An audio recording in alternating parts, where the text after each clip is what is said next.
Hello,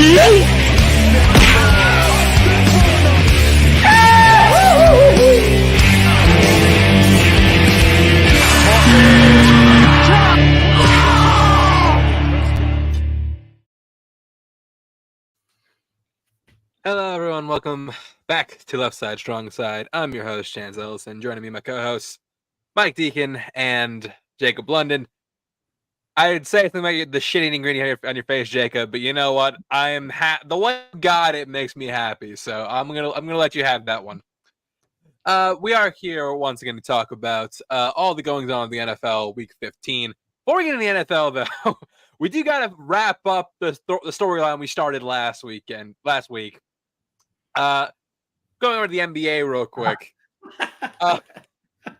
Literally, like a day after we recorded, we were going as Draymond Green. He got suspended as we were doing the episode. Live, yeah. It was during the game. Because Taylor texted me halfway through and went, Draymond's been suspended. Ejected. He got ejected during that game. It was the next day. The NBA did something I've never seen, at least in my life. I don't think I've ever seen like a suspension like this. I've never seen someone get suspended indefinitely. I've seen long suspensions, but never an indefinite suspension. We have seen indefinitely, but we've never seen indefinitely for something on court. That's the unique factor. Like, indefinitely has happened. No, like players have been banned. I've never seen an indefinite suspension. Yeah. No, because what's his name's one was originally indefinite. Artest? No, Artest was banned for the rest of the year. I thought Jaws was originally. I thought Jaws was. Jaws. No. Jaws had a number. No, but I thought originally it didn't. Originally it was indefinitely, and then they went to 25. Well, as of right now, Draymond's suspension is still indefinite, which is fucking. Either way, this is fucking crazy. Yeah, it is. It's insane. It's crazy. The positive. Okay, so there were two sides of when they announced indefinitely. It was either. So this suspension was them getting around. We're not going to suspend him for 15 games. We're going to just do it for a week. I'm glad that it doesn't seem as though it's that. It does seem as though this is going to be a 3, 4, 5 week ban of like, no, he is out for a while. So, which is all right. Cause I think out of the 3 incidences, this is the one that's kind of like it was bad because he does clobber him in the face, but it's also the one where it's probably the most like, I can kind of see where he was going with. Like, I can kind of see why he was like trying to get out of it. Like, I could maybe make an argument for a defense compared to the other two. And this is the one that gets him indefinitely, which I just find very funny. Yeah, the funny thing about this is, look, Draymond Green, not even the most ejected player in NBA history. Most ejected player in NBA history is Rasheed Wallace. I don't even think he ever got an indefinite suspension. Yeah, the game was. I don't think he ever got suspended indefinitely. This is, it's insane. This is big for the Warriors. I think we're all in. I think anyone who watches the NBA is very much in agreement that this is probably Klay's last year at the Warriors, and it's definitely Draymond's last year at the Warriors. Oh, if Draymond comes back after this year, I'd be fucking shocked. Yeah, which then brings in the Steph of it all, and what does Steph Curry do? So that's where I think's the bigger conversation around this is. I mean, I generally believe that like Steph is going to be a career player for Golden State. I do too, but it depends on whether or not he wants another ring because they're done. They're not getting another ring now. If he wants another ring, he'll go somewhere else. I don't know if someone's called it quits, it's fine. I don't foresee Steph playing basketball anywhere else. I get it, and that's that to me. It comes down to if he wants another ring, then I can see him moving. If he doesn't, he might call it quits at the end of the year, which I think would suck. Steph is still playing at the height of his game. I'd hate to see him call it quits right now. He's got that sweet holy moly hosting gig, so he's got something to fall back on at least. That is true. He can always go and do that. But yeah, moving on from basketball, actual, what we're here for football.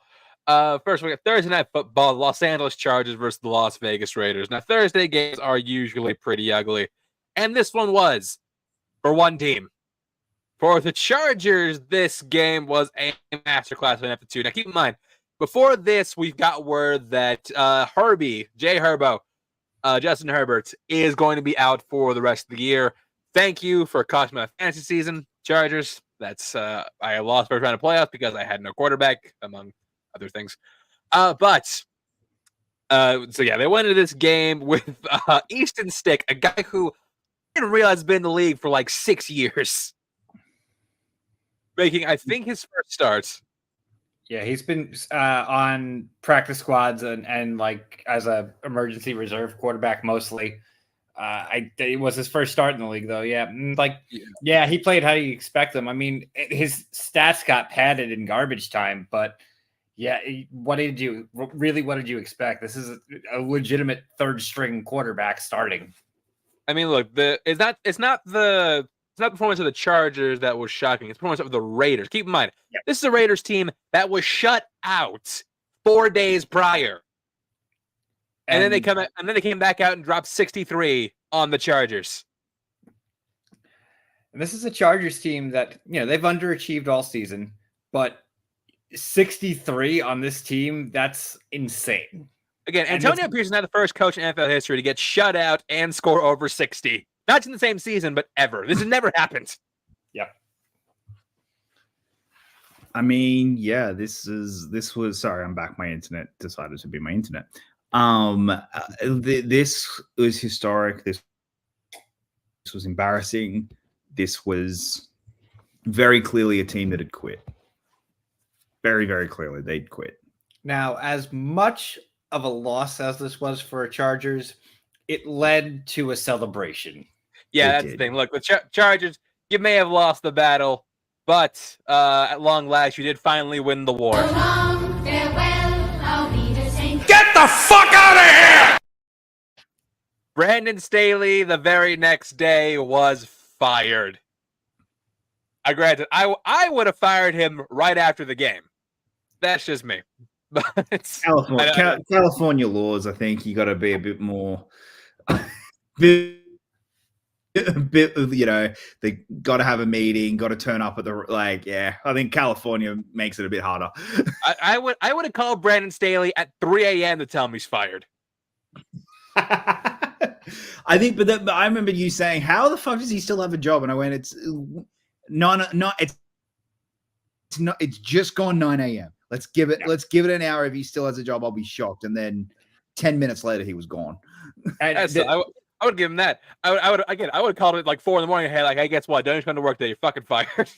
Didn't that happen to I'm forgetting Jim Zorn when he was on the Washington? They called him at like 2 a.m. to fire him. Like it was insane when they did to him. That's ridiculous. Yeah. But yes, this brings an end to a very tumultuous tenure at head coach for Brandon Staley. And Brandon Staley, look, we all gave him a pass for 2021, where he did single-handedly cost him a playoff spot.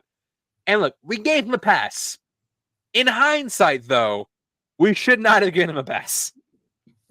Well, the Chargers now, the one thing they have going for them, they weren't going to make the playoffs. They are now in firm position to get either a top-tier defensive lineman or a defensive back, which they desperately need both of. So, yeah, the positive they've got is what's this draft known for? Wide receivers and quarterbacks, wide receivers, and left tackles. What's the two positions they don't need? Left tackle and wide receiver and quarterback. Like it's the two positions they don't need. So they can trade down. And here's the other thing. I mean, okay, you trade down unless if they lose their next 3 games and stuff happens and they're not getting Marvin. They're not getting Marvin. What about Agunze?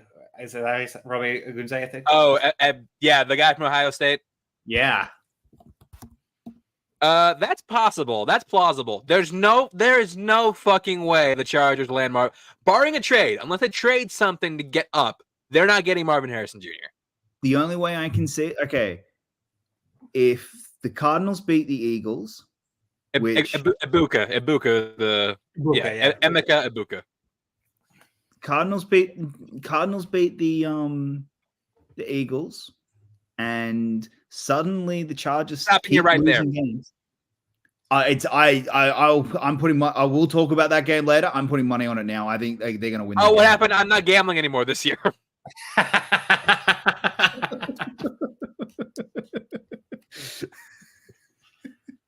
We'll get it to him when we talk about that Eagles game. But yeah, no, I definitely, I think there is a chance. It might, I don't think it happens, but I think there is a chance, especially if the Bears, for Chargers to get Harrison.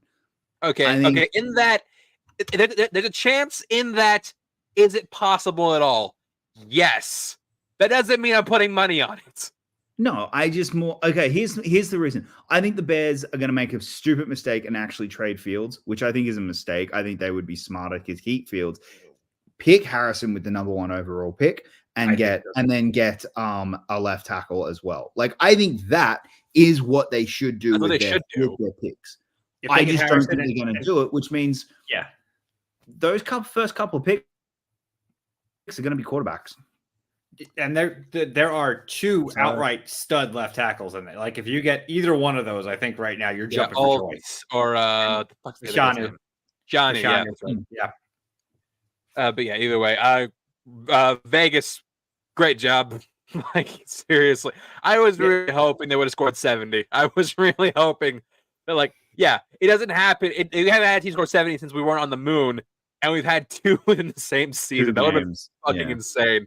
So this kind of off topic, but on topic. This again, we had another scorigami. Did you all see the Sean Payton interview where he got explained to it what a scorigami is? And he's just like processing it in his brain. He's like, oh, that's kind of cool. That's not bad. That's not bad. But yeah. That's going to do it for that game. Moving on to our Saturday triple header. Just going in the morning with the Minnesota Vikings taking on the Cincinnati Bengals. This is a game that could have been between Joe Burrow and Kirk Cousins. We are now forced to watch Jake Browning versus Nick Mullins. I'm not going to say forced to watch Jake Browning because he's looked pretty good. I think Jake Browning's pretty good. And Jake Browning, who I did not know was actually on the Minnesota practice squad before landing in Cincinnati. Yeah.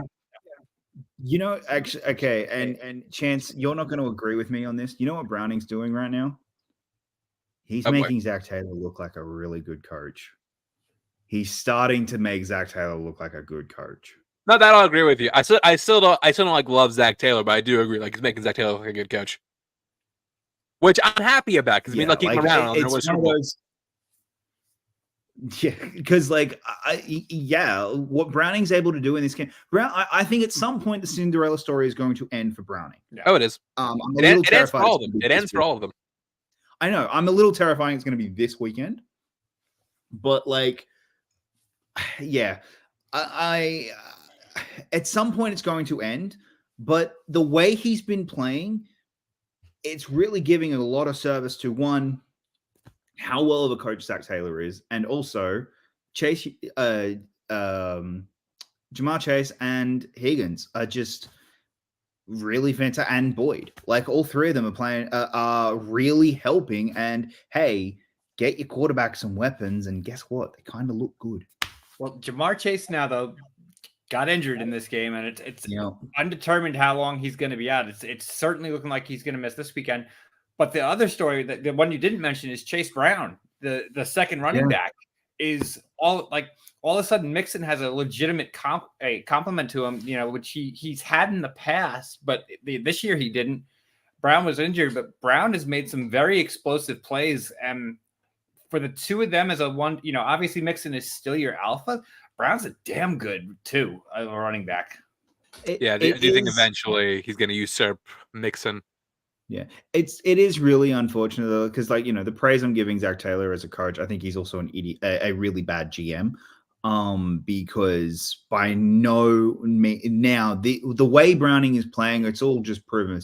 Joe Burrow should not have played those first 4 games at all. He shouldn't have. They should have just let him rest. And who knows? He might not have gotten himself injured if he rests. And on the Browning front, Browning's on a 1-year deal. So Browning's just like every win they're getting, even if he's still just a backup, it's his contract's going up. And up, so. It's going up and up, and they're going to lose Higgins. I know a team who's in need of a good backup quarterback, or several. You don't need one. You have a perfect one starting this upcoming week. Shut up. I think that's, if we're going to look back on this season, especially if, say, maybe you lost him. We did lose him. But say if the Jets, with their situation, say they wanted to sign Browning as their backup next year, I'm all for it. That's a great backup, for a team that's going to probably need one. I'm all for that. Give him, whatever it is, a $2 million deal or whatever he's going to ask for, because that's worth it at this point. Well, I mean, this year, we have the quarterback and wide receiver markets reset. This could reset the backup quarterback market. Yeah, this whole season is resetting the backup quarterback market after everything that's going on. Yeah, after everything that's happened, teams are going to revalue the backup quarterback. Can I just mention that now? I don't know when I wanted to bring it in, but I'm just going to mention it here. This is our first season without Tom Brady or Aaron Rodgers, and the NFL hasn't missed them. I know the Jets. I would argue that somebody over here has missed them. No. Sorry. Okay. The Jets, but I'm meaning the NFL as a whole. Everyone was terrified what would happen when Brady and Rodgers and Big Ben and Eli and that generation left. The next generation has come, and they are here, and they are making football exciting, and everyone's what is very excited. The next generation came and very much took the league by hold and the reins, and obviously the one team is missing Aaron Rodgers, but the league as a whole isn't, and I think that's kind of an important thing. I mean, I think it's hard. I think that we have so many wild. This is the year of the meme QB, as I'm calling it, because we have so many guys who are just flash in the pan. But and then just don't sustain it. Again, several of them played this weekend. But I do agree.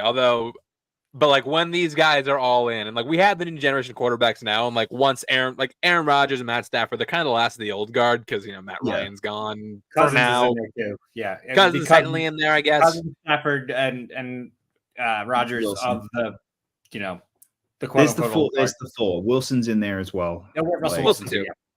Yeah. Once they leave, we're in the hands. I'd put Dak as the older of the new generation. I think Dak's on that he's Dak, Jared Goff. Yeah, that generation, but they're the older of this new generation. I agree. In the new generation, they're the old dogs. The past 8 years or so is where they fall. If I remember right, the 2015 draft is where that the line is kind of drawn. So yeah. All right, moving on to our next game, the Pittsburgh Steelers taking on the Indianapolis Colts. Now, before we start this, I do have a little presentation I want to show you. This is Charlie Batch.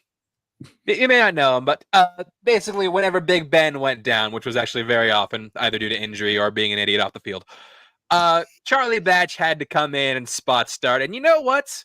He was decent. As Pittsburgh fans, we felt good. We're just you know what?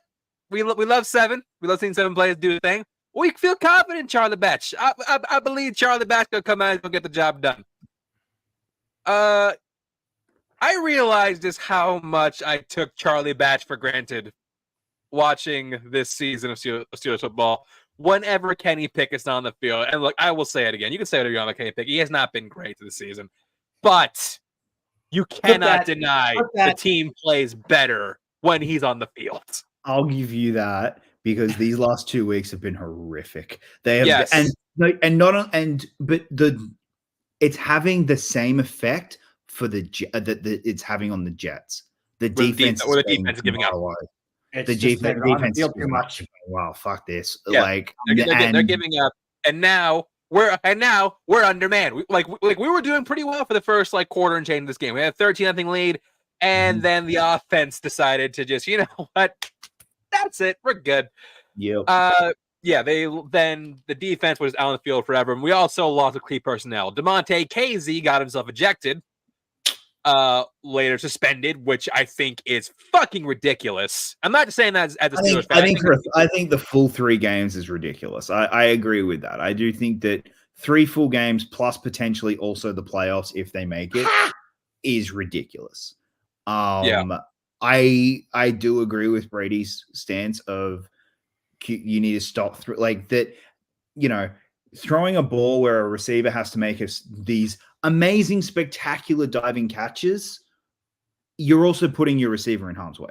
Like if you watch the play out, like he goes for the hit as Pittman's jumping. He has no time to move or do anything. He's playing the ball. He's not playing to hurt Pittman. Yeah. So look, you want to flag him, fine. You want to eject him, I don't like it, but sure. Don't fucking suspend him. That's ridiculous. I'm even fine with 1 game. Like if they went 1 game for it, fine. We're trying to stamp this out, fine, whatever. 3 games, that's ridiculous. That's like, or indefinitely, as they basically said, like for the rest of the season. That's a joke. I don't agree with that. Yeah, that's ridiculous. Like, and that's just, I think this is a very soft ruling. But conversely, though, this, and not to mention, Minka Fitzpatrick went down the very next play, so we now had to play the rest of the game with 1 safety, which I think we're gonna have to do next week probably too, which we'll get into that later. But yeah, once the defense just started dropping like flies, they couldn't hold literally anything, and it's a shame because I know this is a good unit, it's a talented unit, but they're being on the field way too much, and that's all on the part of the offense not able to do anything because Mitch Trubisky is Mitch Trubisky. Yeah. So on the other side of the ball, though, let's just briefly talk about the Colts because this is. Well, I do want to talk about the Colts. This is the biggest overachieving team in football right now. Like, who 100%. in their right mind had this happening? Look, again, we're gonna get I had several big takes at the start of the year. This one, I am loving. The Eagles are gonna miss their coordinators. Shane Steichen's a genuine bona fide coach of the year candidate. Yeah, genuine coach of the year candidate right now. And given what this offense is doing without the guy they drafted in the first round, without their main guy, or not only that, without 5 games. But yeah, Jonathan Taylor's missed games. They've had multiple players out. Yeah. So yeah, Shane Steichen, fantastic hire by the Colts. I'll give you so much shit for last year and for everything with Jeff Saturday, but getting Shane Steichen, well done. That's a brilliant hire. Dudes are really, really talented so far. This is starting to feel like the Giants getting Daboll, where it's, man, a quarterback's really missing their coordinator. So we'll have that discussion later, but yeah. Gardner Minshew, though. Yeah, what Minshew's doing, again, and I think this is Minshew's been great. This is 100% on Steichen. What Steichen's doing with this team is incredible. He's definitely right now. He's probably my coach of the year, especially given given where the Texans have started to come back down to earth a little bit with Stroud out. I'm thinking, yeah, and with the injuries, Steichen's probably my coach of the year candidate right now. And they're not bad pick. Realistically, the Colts, if they win 1 more, they're probably getting in. They win 2 more, they're in. This is a team that is gonna make the playoffs, which is astounding. What's really interesting is the Sunday night game loss has basically made the divisions wide open, and Colts Texans is the last game of the season for them. So that could be a game for the division. I don't know if the Texans are going to be able to maintain. I mean, with what they have coming this week, they might fall 2 back, but we'll get to that. That's going to be issue on top, but we'll get to that later. But this is another really, really, really bad loss for Pittsburgh, and I don't foresee things getting better for reasons we'll talk about later. But yeah, it's Mason jar. Yeah, we're opening Mason jar next week. Okay, Chance, do you want to talk? Okay, we kind of alluded to it last week, but the chorus has started to get a lot louder this week. It did. Is it time to move on, or are we still a year out? I think we're at least a year out. 'Cause I think like Tomlin has like one more year in his contract. If they do decide to move on, and granted, if he comes in and he has like a great season next year, I don't think they move on. Like this year could be just as like the anomaly. But yeah, like next year, I talked to my brother about this. Next year is literally going to be like the make it or break it year for Mike Tomlin. Either you do something or we're finding somebody else. Yeah. Moving on to our final Saturday night. The Denver Broncos taking on the Detroit Lions. Look, I think that this game, it's like the Lions have heard what we've been saying about what we said of them last week specifically, and they just said, "All right, goddammit, all right, you want to see what we can do? Here's what we can do." Yeah, they showed why the Lions showed why they had so much hype, so much buildup, and so much intrigue at the start of the year. Because again, when this team is on, they're up there among like the NFL best. Absolutely. Well, they got their center back finally, and then guess what? Jared Goff had time and he wasn't pressured. And guess what? He looked great.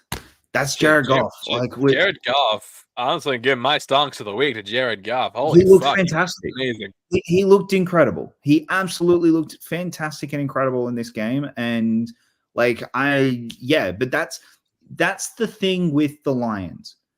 If you can pressure Goff, they're going to crumble and they're in trouble and they're going to struggle. But if he's got time, he is going to be a world beater and he's going to look incredible. And that's, going up against, the 49ers, if they've got to play them in the playoffs or they've got to play the Cowboys, they're the concerns.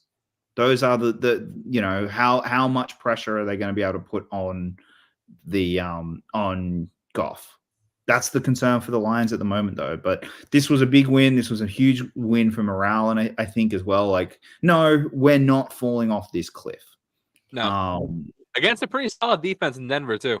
Yeah, Denver, has been almost as much of a roller coaster as these are probably what I would say are the two biggest roller coasters of teams in the league right now. Because like going into that game, you really didn't know. There's one more. There's one more I'll talk about later. But yeah, well, yes, but this game was like a perfect you really didn't know what was going to happen. But what happened was the Lions had a prove it game, and I'm thinking that the Detroit Lions had the best overall draft class of last year because all three of their top picks are now Gibbs, Branch, and Laporta all balling out right now. Well, yeah. Campbell with the top pick.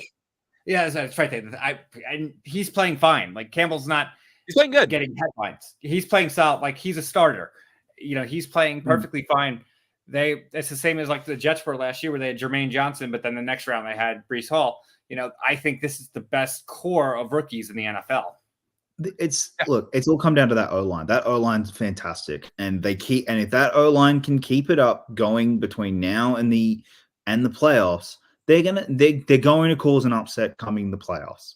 They're going to knock out someone you're not expecting in the playoffs if that O-line can hold the way it has been. It's just all going to come down to that. It's looking like they've got a clear path to the 3 seed. Like the 3 seed is theirs. They are getting the 3 seed. I think they got a clear path to the 2 seed. Possible. The East is going to be the determining factor on that. I think it's the 2 seed personally. But yeah, on the side of the Broncos though, bad game on their part offensively. They were terrible. They were.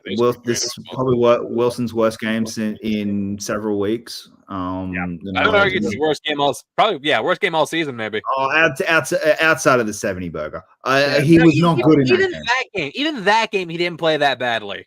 Fair enough.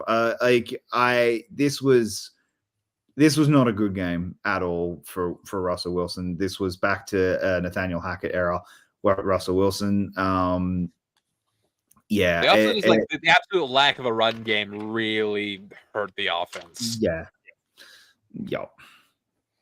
But yeah, Detroit once again showing us that like they are a legit team. Like I have been saying it since day one. Jacob was a doubter, but he's coming. I was a doubter. No, I was a doubter. They're proving me wrong. This was again. I had 5 takes. 4 of them were dead wrong. This one was one of the ones that was dead wrong, and I will cop that one. What was the right one? Oh, wait a minute. Yep. Okay. I Yeah, we'll get to the right one because I'm gonna fucking rub it in your face. That's not what I was. That's not what I was thinking about. But okay, that's fine. Up next, moving on to our Sunday slate, the Tampa Bay Buccaneers taking on the Green Bay Packers, and the Green Bay Packers are one of those teams in the NFL that I really can't get a grip on. Like some weeks they look really good, some weeks they're giving up 34 points to Baker Mayfield. Either way, like I say, regardless, Joe Barry needs to be gone. Yeah, like there was a coach that got fired this week, obviously, in Brandon Staley. This is the next one. This is the next one. Like Joe Brady needs to go. Absolutely. He's Joe Barry. No, not Joe Brady. Barry, not Brady. Sorry, Barry. Joe Barry needs to go. He has been horrific as a defensive coordinator. Just terrible. He needs to go. You somehow made Baker Mayfield my stonks player of the week. Like Baker looks good. Baker looks looks. in this I mean, game. honestly, Baker with this game just got himself $160 million, a 4-year, $40 million contract. Honestly, I don't think someone give him that. I think Bucks do. I think the Bucks give him that contract. Yeah, I think they're going to keep him. I really do. I think they're going to keep him. I don't think it's that price tag, but maybe they're going to do everything they can to keep Baker. But where else are you going to go? Who else are you going to get right now? And who's Tampa going to get at this point? Because they're going to make the playoffs, so they're not in any position to get one of these top quarterbacks. Honestly, $40 million a year is the Daniel Jones price. Oh yeah, I keep forgetting about Daniel Jones. Like, yeah, he's a thing. That is the Geno Smith, Daniel Jones. That's the bottom line now for quarterbacks. Even if like even if you're not good, like that's the bottom line. 40 million. If that's starting negotiations at $40 million now for a quarterback, that's just where we're at. Like it's ridiculous, but that's where we're starting. Like Baker's going to get his $160 million contract. I think at the end of this year he's going to get 4 years, $160 million. They have to get together and get almost co-negotiate. Like if they can keep both Baker and Evans, they have something. Conversely, though, on the side of the Packers, the offense played solid enough. Just the defense just kept letting up too many points. You can't. I don't think you can criticize Love too much for this game. I don't think you can. I don't even think you can criticize LaFleur for this game. Like I didn't think LaFleur was terrible as a coach in this game. I think this was on the defense, and that's not LaFleur's side. So this isn't. This is just one of those. There's a certain somebody who is very much to blame, but no one's willing to say it. Probably just cost them a playoff spot, to be honest. Quite possibly, yes. Moving on to our next game, the Houston Texans taking on the Tennessee Titans. This is a game where did Will Levis get knocked out of the game? I did see a clip where he got hit and fell like a character in Family Guy, like the arm behind the back and everything. I think he played the whole game, though, if not mistaken. I don't even think he went out. I thought he was in the whole game. He was in the whole game. I was wrong. This was a good game. I don't know. This was an exciting game. Went to overtime. Case Keenum played pretty decently. Titans again. These are two teams that. Without Stroud, the Texans aren't amazing. I think that was pretty clear and obvious. And the Titans are still the Titans are so just in a rebuild mode that I don't know what they're going to do at this point. Yeah, this was an interesting game. Like DeAndre Hopkins had, if I'm not mistaken, like only 4 or 5 targets, and he only had 1 catch. Like, yeah. When you've got such a they played him really well in Houston. Yeah. Chris Young played very, very well. He stepped up and played a really solid game. I would give him credit. But not Chris Young, Chris Jones. But this is a game that Tennessee should have won and won handily against what Houston roster was put against them. And this game going into overtime, I was saying was like, this feels like this is the one that's going to be our tie this year. And somehow Houston pulled it off. So I'll admit I didn't watch the end of this game because there's another game had started by the time that it went into overtime. So I was focusing too much on that game. And I just have no idea actually how the hell the Texans won this game. They went back and forth. Each had 2 possessions in the. That's what I mean. Like, because I remember seeing with like 2 minutes left, the Titans Yeah. had the ball, and it was like, "Well, this game's going to be a tie because, like, it's just So Jesus Christ, in this case, the Titans didn't show up, and I think Houston kicked the final like as overtime was ending. They kicked the ball with 2 seconds left on the clock, so they won it at the buzzer. Yeah, and with this loss, a team that was literally the 1 seed in the AFC not that long ago, now officially eliminated from playoff contention.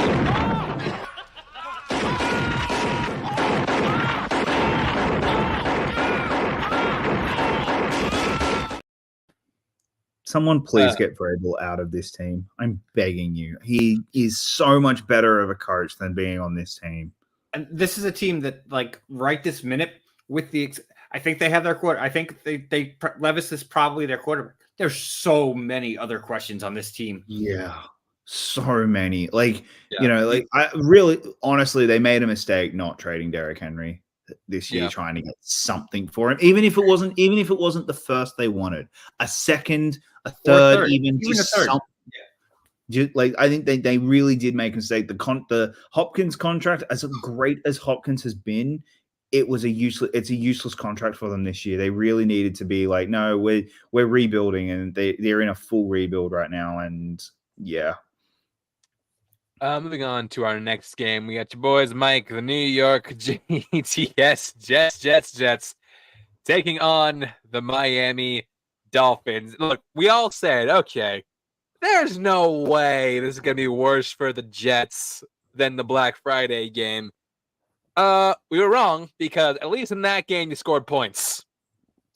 Remember how Zach Wilson looked really pretty good in the second half of the Texans game last week?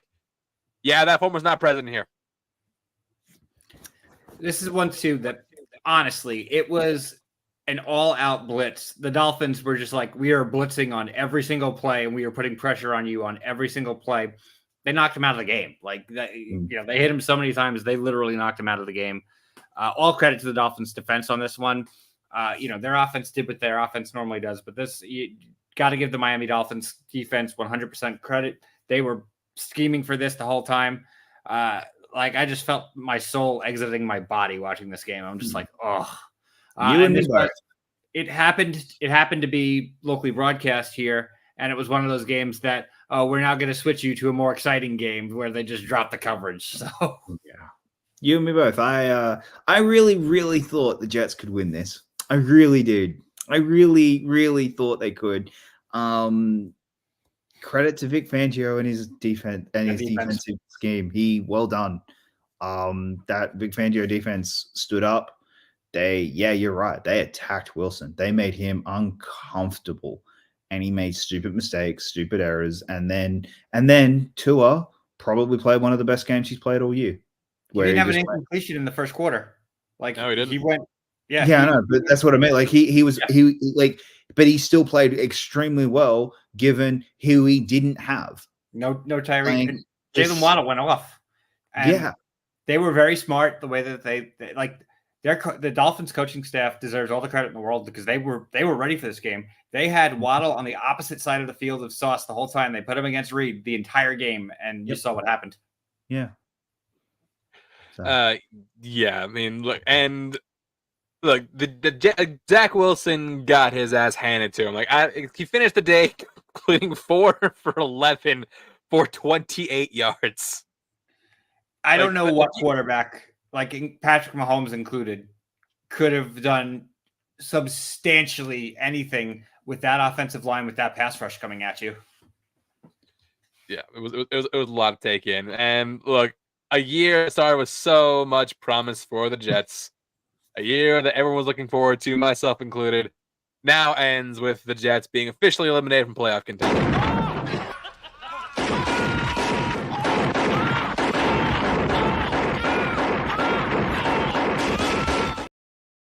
I should have underscored that with the Whopper song. So can I just? I want to go to the Jets' future, there is a real chance the Jets have the 3rd or 4th overall pick. Here's the thing, and I think realistically that's not out of the question. They have 2 super winnable games coming up. No, I know. Yeah, that's true. I just would find it genuinely fucking hilarious if there is this all-time wide receiver available that they can And they don't take him.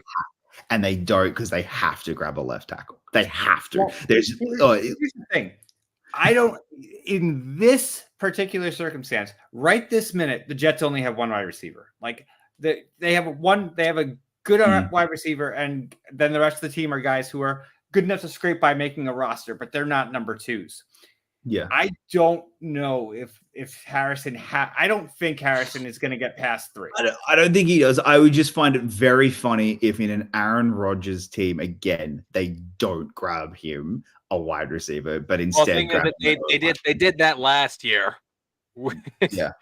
They Taking, had JSN in their like JSN, yeah, literally JSN was right there, and they didn't take him. And they took Will McDonald, who's been inactive half the games. Yeah. Again, it would just be so funny. Also, that is the world's dumbest interview today of the, I was, if I was medically cleared, I would have been playing, but I'm not a medically cleared. Yeah, of course you weren't, because you did your fucking Achilles back in September. Of course you weren't playing this year. Or did he? Have we seen James Cameron since Avatar 2 came out? What has he been doing? Of course, like this whole season with Aaron Rodgers and is he coming back has been nothing but a farce and ludicrous and just a joke. And I'm so glad it's officially over. That it's I'm not. And like Mike, maybe you agree with that as a Jets fan. Like, think of how bad this Jets season would be without that stuff. I mean, it's kept things interesting from a media perspective. I'll give you that. Yeah, like kind of like with the Broncos, all the Russell Wilson antics last year. Like, think of how boring that season would have been without that stuff. Yeah, is that the truth? Going into the other MetLife team, we got the New York Giants taking on the New Orleans Saints. I don't know. Like, this is the game where we thought this could happen. It did happen. The Tommy DeVito story is possibly over, or hit a big snag. Probably over. Probably over. I think it's done. I think the agent got arrested for what, like holding a pizzeria or some shit like that. There's some story. I didn't see what the whole story of it. But look, hey, he's going up twice. He showed up. He is going up twice against that Eagles secondary. He might light it up. We don't know. So we'll see what happens. Eagles secondary. Even they're not going to light up that much of Tommy DeVito. They just made Drew Lock look like an MVP candidate. Okay, but Drew Lock is not Tommy DeVito. We'll talk about that game. But yeah, like it's probably over. But if there was a secondary that I had to play right now when I wanted to resurrect my career, that Eagles one is probably the one I'd want to play. But look at the games. The two games that DeVito had his big games were against Washington and Green Bay, which are two of the worst defenses in football. Yeah, you're playing Washington's. You're playing Jack Del Rio, Scraps, and Joe Barry. So yeah, it's pretty easy. So then when you move to the Saints, who have an actual defense, the Saints, they've been very quiet, but like Saints have a real defense. Yeah, the reason the Saints have been so quiet this year is because what you were just talking about, like with Russell Wilson, like you take Russell Wilson off of last year's Broncos, the Saints have just been boring this year. Like they've done nothing of a note that's exciting. And the funny thing is, it's like this was their best game this season. Like I think this is the best game the Saints have played all year. Talking about it offensively, still that O-line wanted to murder Derek Carr, and you could see it. And it's like, how are we not talking about this? Like that team hates Derek Carr for some reason. They are so off the radar, and like they're still very much in fighting. They could make the playoffs, and There's zero. No, they are probably, if you look at the 32 teams, they're probably like 30, 31, or 32 in terms of who's getting any attention from the media. Yeah, no one's talking about him. Derek Which is Carr, funny. I think Derek Carr played really well in this game. But he did. Like, that's what I mean. Like, this is Without Like- Olave. this Without was Olave. easily the Saints' best game all year. But it's still fascinating how that there is something going on in that locker room where how much they just hate Derek Carr right now, and it's weird. It's really again, weird. to see. if I'm Vegas, I'm calling to see like, okay, well, Oh yeah, hey, we'll give you a fifth we for Derek Carr. and we'll take that we screwed out. Give us our boy back. Yeah, I wouldn't be surprised if that's what happens next year. They draft someone as well, like they do grab themselves another quarterback just as to like we're developing this guy and we get Derek Carr for 2 years and then he probably retires. Yeah, but either way, this is the reminder of like, oh yeah, no, this is what the Giants really are. Yeah, Giants are better. I would have loved to have seen the reaction from the DeVito family after this, because I feel like that would have been hilarious. I firmly believe like Tommy DeVito, his agent, his family, these are not real people. They're not real people. These are Sopranos characters that somehow magically came to life in Pleasantville shit. Like these are not real people. Sean Stellato has just made like you just see his name show up in a headline. It's like, okay, I'm reading this. Like, what happened now? DeVito did show up. It came up right before we went on the air. DeVito showed up at that pizzeria and did not charge them. Oh, that's someone trying to fix his image. Good job, Tommy Cutlets. Making us proud. Up next, I didn't even ask the crowd. The unwatchable game of the week, which is ironic because the game was actually very watchable. It's the Falcons versus the Carolina Panthers. Not because of the gameplay. It was unwatchable purely because of the ticket price. Like the ticket prices for this game were as low as 45 cents. 45 cents to get in. You would pay more for a drink at this game than you would to go to the actual game. You would pay more for any concession item. Concession item. You would pay more for the fuel to get there. You would pay more for a pack of gum. Yeah, right. Like it's ridiculous. Like, and like there were 5,000 people there. It was, and to be fair, the conditions were awful. It was terrible. It was terrible like the 5,000 people who actually turned out. Well done. And congratulations that you actually got to see this Panthers team win a game. Like, because that's that. If anything, given how bad the conditions were, how bad that team has been all year, and how few people were there. Sorry, real quick. I'm calling shenanigans real quick. I'm looking at the ESPN app. It says the attendance was 95%. I'm like, no fucking way. It was 5,000 tickets sold. Like with season ticket holders there. Tickets sold? Okay. Yeah, because I'm like, I saw that. I'm like, there's some shenanigans going on. There's no way this stadium was 95% full. So yeah, you saw the conditions there. Like, you got to give credit where it's due here. Eddie Pinheiro won that game for them. Like, they did enough to get him in position 3 times.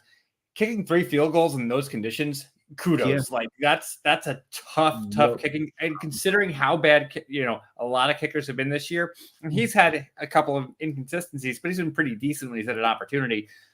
He made all 3 field goals he needed to make in really, really bad conditions. So that you got to give him credit on this game. Yeah, like, well done. Arthur Smith, how you still have a job, I'll never know. That's my thing. This game actually didn't mind not Stonks. Individual of the week, Arthur Smith for being once again being a fucking idiot. Oh, Look, let me remind you the type of capital this man has spent on his offense in the past 3. Well, maybe him. I'm not sure if he was there to draft. No, he was only there 2 years. He's only been there 2 years. Yeah. Okay, so he didn't draft Kyle Pitts. Wasn't Pitts. No, that's funny. That shows. Who was there for Pitts then? Because it wasn't Dan Quinn.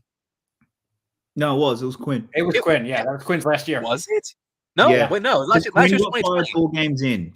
Quinn got fired 4 games in. Remember? Yeah, but then they got Arthur Smith that offseason, so he's been there. Hold on, I'm double checking this because this is an good. interim. I forget who the interim was, but they had an interim. Yeah, like that. Yeah, Kyle Pitts was an Arthur Smith pick. Really? Yeah, he's been the coach since 2021. Kyle Pitts was 21. He's 2021 then, yeah. How the fuck does this man still have a job? It's been there 3 years. Okay, that's it. Let me just say this. So he has spent 3 different top 10 picks on offensive skilled players. Yep. They combined for, let me do my count here. They combined for 13 touches. They combined for 13 touches on the day. This is fucking criminal. Do you guys remember at the start of the year when Bijan Robinson was the consensus rookie of the year? Like, Vegas is gonna pay it out this early. Like, it was that like guaranteed that it was gonna happen, and now it'd be lucky if he was top 10. Be lucky. I think if he's top 20. Yeah. And look, Bijan, it's not your fault. Oh, we all know with that. You, Kyle. Same thing with you, London. It's not your fault. Yeah. It's just the fact that your coach is like, if I was messing with a doctor, he'd be arrested for malpractice. This is ridiculous. So right now, but here's the stupid thing. Like, if they actually did get rid of him, I think this is one of the best jobs in football. I think this might actually be. He didn't get a quarterback. Hell yeah. I think this is a better job than the Chargers one, solely because. But you have to be willing to go. Hey, Bears, what do you want? I think if you go, struck. I think Fields on this team with a competent coach. I don't know who the coach would be, but I think you need to get an offensive coach just because Fields has been destroyed, and he needs a decent head coach. They don't need a rookie. They don't need a rookie quarterback. They need Fields to be fine. Kirk Cousins, one of those two, or if you could entice Baker, someone like that they need. I mean, and then and then get yourself a really good head coach. This would be a genuinely scary team. But right now, Arthur Smith just doesn't use his weapons at all. The other one they could potentially, I mean, and again, I don't know if this is going to be the right choice, but if they run out of options, is Minshew. If you went to get Minshew, something's gone very wrong. Yeah, he's like option 5. Yeah, like if Minshew is who you end up, you've been very unlucky with who you've attempted to get. But I think Minshew could turn Pitts and London into something. I don't know about Robinson, but Pitts and London will suddenly be getting the ball 6 times a game each. But if the Chargers do go get Harbaugh, which I think could end up happening, this is the job for Ben Johnson. This is Ben Johnson go to the Falcons gig and take that Falcons gig and run with it, because I think that him with the Falcons would be genuinely scary, and they would be. Yeah, you got to choose with the Falcons and the Chargers. Do you want the quarterback or do you want everything else? Yeah, that's the thing. It's if you go to the Chargers gig, you are guaranteed the quarterback, but you are rebuilding basically everything else, and you're in for a rough couple of years because you're in cap hell. Falcons, you got everything, but you really need to find yourself a quarterback badly. Yeah. But yeah, Arthur Smith, if he has to be fired at the end of the year. Like there's no excuse. He has to be fired, right? Has to be. Moving on to our next game, the Kansas City Chiefs taking on the New England Patriots. That was my Not Stonks individual of the week. This is my Not Stonks player of the week, which I know is weird considering his team won the game, but Kadarius Toney. Oh my God. That might be. I think he's given Mac Jones a run for Not Stonks Player of the Year. He's up there. The drops this dude has had. He's now. Here's the thing. There is a real chance that Patrick Mahomes goes up and has the most interceptions all season, and it's not because of Patrick Mahomes. It's because of Kadarius Toney. Look, I love Josh Allen. Josh Allen has been the reason why he has the most interceptions all year. But there is a real chance that Patrick Mahomes overtakes him this weekend. Real chance. And it's you're sitting there going, what the hell? It's because Toney has been so bad. Half of his have been in Toney's hands, and then they jump out. And that, oh my God, the last one was ridiculous. All he had to do when, oh crap, I missed it, is bat it away. Or something. Instead, he lobs it up and gives it to the Patriots player. And doesn't even attempt to tackle. Just watches it. It's Yeah, so is- just. Could Tony go down as one of the all-time draft busts of this decade? I think so. He's up there. I mean, He's up there. You've got the Wilson, Trey Lance, Mac Jones triumvirate from that same draft class, but Yeah. I think from year that is gonna- draft class. 2021 draft class is going to go down as one of the worst that we've ever had. yeah. Like as Well, in no, first like, round, it's- first rounder, first Well, round. again, like the first half of that was Yeah. really good. It's the back half that just has not worked for Well, the most and part. quarterbacks. There's some people who have not worked. Quarterbacks aside from Lawrence, None of the quarterbacks have panned out. None. even I would. Fields, you wouldn't say Fields is okay. Fields hasn't panned out. Not Yeah, for the Bears, at least. Fields like you can only grade kind of grade him on a curve just because of Chicago, the Chicago of it all. Fields, you grade on a curve. Trevor Lawrence has the He's fine. grading with got- he's been fine, but the problem is he had all the expectations. Mac Jones is one of the worst quarterbacks in the league. He doesn't even have a starting job. He's not even getting a back. Yeah. Trey Lance is the third string. Like He's not even it's- active most games. Yeah. And that's Yeah, not the included. And then you've QB, got like, Kadarius for on the as same hyped as team. that who's class really was, tough. For as hyped as that class was, that's going to go down as like a massive disappointment in the NFL. When Oh, we're it is looking at absolutely. this, when we get to the 5-year point and we look back at it, everyone's like, "Oh, wow!" Like that's almost as bad as what was it, the 2015 or the 20? I forget if it's the 15 or the 14 draft. One of those was god awful.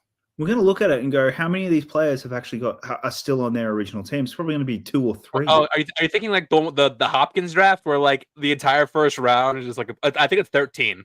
Oh yeah, and then you get to like round 3 and you've got all these studs. Yeah. But either way, yeah, not much to say. I will say though, I didn't see the Taylor Swift like F-bomb clip in context. I didn't know it was like I guess the Travis Kelce flopping. I wish it was the Tony's drop. I wish that was for Tony's drop. Yeah. No, it's for the biggest Travis Kelce flop I've seen all year. Of just like, dude, what are you doing? She's like going, come on, where's the penalty? Next year, I want a hard mic on Taylor Swift because I think hearing her curse would be very funny. Because like she's one of those people who I want to hear curse. I just like, what does that sound like? You obviously have not heard her latest album because I've heard it. I've heard that thing. Like it caught me off guard, but there was a lot. I mean, here's the other thing though. I give we're what? It's week 16. It's no longer really a story that she's turning up. No, cool. For 5 weeks, it was a story. Cool, we're all over it now. Like that's good. That's we've all moved on. And the thing with that too, on that same token, is like she's still coming, and it's not being a fiasco. It's like, yo, this is just an actual couple. Let them be a couple. Yeah. She's supporting her. You want to know who it is? It's Beckham and Victoria. Mm-hmm. That's what it is. It's whenever she would turn up for the first. Oh my god! And she was always there. Same I thing. mean, granted, I was not. You weren't very alive for that. I cognizant understand during the era of Victoria and David Beckham's early relationship. I understand that. But that's what it is. It's the modern day. It's the modern day Victoria and Beckham. Like that's now. When did David Beckham come into games? I'll watch those games. Like when is David Beckham showing up? Oh, 1997. Okay, my relationship is as old as David and Victoria Beckham's marriage. Okay, that's funny. All right, moving on to our next. Well, speaking of Justin Fields, the Chicago Bears versus the Cleveland Browns. Now, let me just say real quick. Oh. This past Sunday was our dear friend PLD's birthday. And Chicago decided to celebrate this with the most Bears loss imaginable. That's so heartbreaking. That was so heartbreaking. That Hail Mary, like we're cutting right to the end. They literally lost the game, won the game, and re-lost the game in the span of a second and a half. They did. It was let's going straight to the end of the game because look, I mean, offensively, Joe Flacco, the arm punt came out. I mean, he's a reason I don't trust this team long term anymore. Yeah. But Fields was this close to pulling off the greatest play of his career. Oh, easy. And maybe the play of the year, honestly, Yeah. if they pull it off. And, okay, not only that, he pulls it off, probably secures himself his job next year at the Bears. If he pulls it off, the Bears are still in playoff contention. Well, that too. Anyways, the Fields hucks the ball all the way to the end zone. It was a really good Hail literally- Mary. Like, that was a perfectly thrown Hail Mary. It literally lands right in the bread baskets of Darnell Mooney, who Hold like your 2 hands like years this. ago was a really good receiver, and he just lets it go. Yep. It popped right off of him. He literally just had to cradle one hand. He kicked it. He did kick. He kicked it out of his own goddamn hands. Cradle with one hand, and the thing was, he didn't even make the ball deflected. He was already down. It fell right to him. Yeah, like in one of my fantasy chats, one of my friends is a Bears fan. Him live reacting to that was the funniest part of Sunday. Made me forget all about the Saturday game. That was incredible. But yeah, it was so close. Like Fields, I think has I will contend he still has the makings to be a great quarterback. I just don't think he can do it in Chicago. I think unless Chicago has a big overhaul, I agree for with you him. there. I think, yeah. You want to say that Fields belongs in the 32? Is he going to be towards the bottom of the 32? Yeah, but I think he's in the third. He's You in know, the he's in the 32. conversation. He's a starter. Absolutely, he's definitely a starter. But yeah, either way, it's an absolutely soul crushing loss for Bears fan. Which they're not officially in the playoff contention yet, but yes, they are. A lot has to happen for them to get him. Yeah. That's about all I got there for this game. I don't got much to say. I imagine what I'm going to say about this game. The San Francisco 49ers taking on the Arizona Cardinals. This was, and again, another classic San Fran beatdown of a divisional opponent. Look, the Cardinals did what they could. I mean, Kyler Murray went back to being the Kyler Murray that we know and love. Got his head more on his kill death ratio than he does on the football field. Which I guess maybe the new Modern Warfare came around and is good again because he's playing I gotta get home, gotta up my perk package or whatever the fuck. I don't play Call of Duty online. But yeah, conversely though, San Francisco 49ers, and honestly I forgot my real time player of the week, fucking McCaffrey, dude. Holy shit. McCaffrey's 2 games against the Cardinals this year, if you pull the stats for both of those games, are just off the charts. They are. I said it used to be up until this year, if you play fantasy football, always put a tight end in against the Cardinals, and it always worked. And this year it's Christian McCaffrey against the Cardinals, you're getting 50 points because it's just this dude owns them. He is the equivalent of the Bears and Aaron Rodgers right now to the Cardinals. Look, McCaffrey is the MVP. McCaffrey. If we were being real and they weren't and they actually gave it to the best player, it would be McCaffrey. McCaffrey is the MVP all year. He has. I argue TJ Watt for keeping me alive this year. But the only reason he is not the favorite, he is not the one that everyone is instantly going, yep, he would be, realistically, he would be a unanimous MVP candidate. I agree. Yeah. If they give it to, if they would give the MVP to somebody other than a quarterback, 100, he's the best offensive player in football this year. And I will give Purdy and the 49ers complete credit. They're coming out and saying it. They are coming out and saying now McCaffrey is MVP. They don't want it to be Purdy. I think it is going to be Purdy at this point. I actually do. I'm starting. Yak Merchant Purdy. Yeah, sure. Why not? I actually think it's going to be Purdy. I'm going to be really sad when it happens. But because given the comments of a certain former NFL player, it'd be hilarious if the first non-QB to win MVP goes to a white running back. Oh, it's not the first non-QB, but the first one in like 15 first not in a years. while. First not in a while. Time, yeah. Like, yeah, but I like McCaffrey. McCaffrey is the MVP, and I'm giving the 49ers credit because they are absolutely 100% trying to push that narrative more than Brock Purdy. But I think it is going to be Purdy at this point, and it just kind of sucks because I think Dak played himself out. I think Hurts is officially gone. I think Lamar is the only one who can realistically make it a competition again. Oh boy, like Monday Night Football this week. I cannot wait. Merry Christmas, everybody. Yeah, Christmas night. Holy crap. But yeah, with this loss, San Francisco not only clinched the division, they also sent Arizona packing for the season.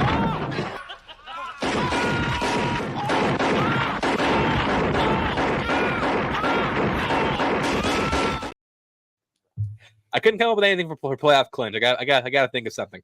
But either way, San Francisco, you are officially in the playoffs and officially clinched the division of the NFC West for the year. Up next, we have the Washington Commanders taking on the Los Angeles Rams, a game that our buddy Mike Ellis was actually at this past Sunday. Actually, a really competitive game. It wasn't until the third quarter or so, because the Rams were kind of taking this game in hand, and then in the third quarter, Washington made the switch to Brissett. Yeah, and Brissett played well. Yeah, Brissett played very well. Yeah. Again, Brissett played like a player who doesn't have much film, like that they didn't study for. You know what I mean? Like he played like a player that the Rams defense didn't really account for playing, and then suddenly he's playing, and oh crap, hang on. And that's kind of what, yeah. But the Commanders secondary, again, like they let Cooper Kupp get a 60-yard touchdown with nobody even like 10 yards away from him. Like that's going to be their biggest thing right now. The Commanders with their offensive line and that secondary at the moment, what are they going to do? Like, even if they put up points, they're going to get murdered on both sides of the ball. Yeah, the Commanders are a team that have so many questions they're going to answer this offseason. When you have a quarterback like Matt Stafford, who is, one of the few, I would say outright, like generals on the field right now, he's going to carve you apart, and he did. Absolutely. Yeah, not much to cover this game. Like, yeah, Matt Stafford played really well. Again, one of the guys, he's really keeping LA alive. He played really efficient. Didn't make any major mistakes. No. Got the ball around the field. Got a run game going. Spreading the ball around. This was a really, really solid game by the Rams. Obviously at the end, Washington made a comeback attempt, but the Rams, they did what they had to do. Yeah. And with this game, I really wish Els was here this week for this clip. But this loss officially sends the Commanders packing.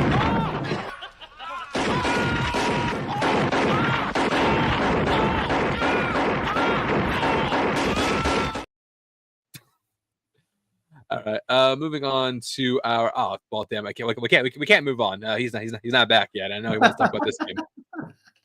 Actually, okay. Let's just pretend we moved on. So let's just once he gets back, we're gonna have this up, and we're gonna act like we skipped past the Dallas game. This could be nice. This could be nice. Mike, how you been? Oh, hanging in there. It's been a long week for us, but we're traveling to Florida this week. I'm excited because I'm out of Georgia and I get to Florida, and they reopened sports gambling in Florida, so I can actually. Oh, is it? You have to do it through the. There's only one sportsbook chance. I will send you the link for that. Yes, all right, yeah. Jacob, you missed our discourse on the Dallas other people games. So moving on to Sunday nights. And you can't even talk about it anyways. You're muted, so we're moving on. All right, buddy. Because I don't like seeing Jacob happy, but I do relish Dallas being trash. So we are going to talk about the Dallas Cowboys versus Buffalo Bills. This was my birthday game. So Chance, you got your birthday game this year. This was my birthday game, and I have been dreading this game all week. And holy fuck, do we have a run game? That's the shocking part. It's not that you won. You won handedly. It's the way in which you won because, like, Josh Allen throwing the ball couldn't do anything. James Cook fucking lit it. James fucking Oh. Cook, stonks of the week. Wow. That's a good Just pick. incredible performance from him. Just absolutely incredible. Yeah, we ran all over this Cowboys team, and that's the scariest part about this. I'm so happy. I'm so happy at how we won this game. I couldn't believe it. Yeah, they ran up the gut. It's very concerning for the Cowboys because the three Yeah. teams, the away games that they have lost, that is how they have lost. I was about to Yeah, say, I think that haven't all their losses been on the road this year? Mhm. Oh yeah, they've not. Yeah, they look. We can make it. I'll have the Cowboys conversation because yeah, it's not great. They on the road. This is a very very different team, and their biggest concern is going into the playoffs. They very likely could be on the road for the majority. That's the of thing. Like, if playoffs. the Eagles do win the division, which is actually very possible, that's gonna be on the road the entire playoffs. And yeah, given what we see from them this year, not encouraging. So here's the thing, like the Eagles game and the Bills game, 100% you got to give credit to the crowds there because they made those stadiums loud. That's the other big thing. That like I've seen people ask, "Whoa, why is Dak Prescott so bad on the road?" He is very much a cadence and audible. Here we He gets into his rhythm and he has to let his O-line know exactly what he's doing and when he's doing it.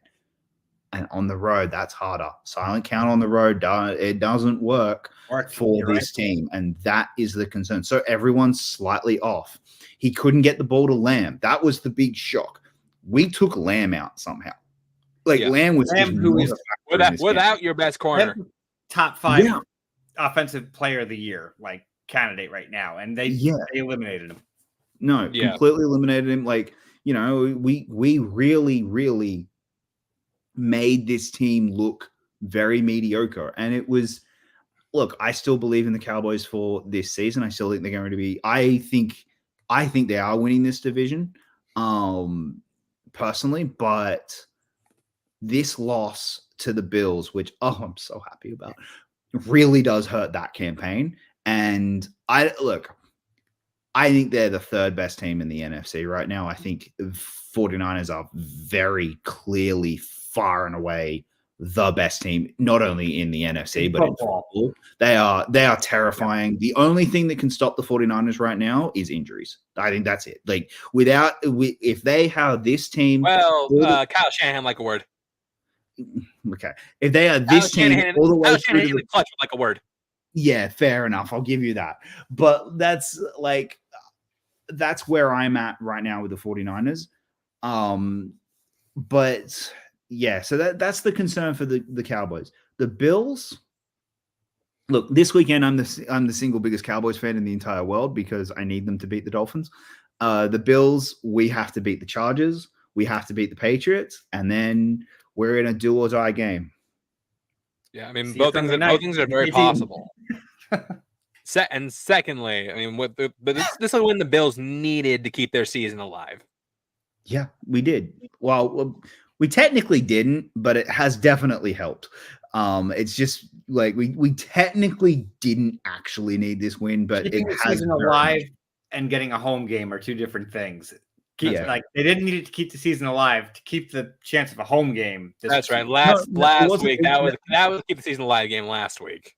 Yeah, last week. No, last week was the season alive. This, like I said this last week, this game didn't actually matter in the grand scheme of things. But what it's then done is basically has gone. The Cowboys can blow it against the Dolphins next week.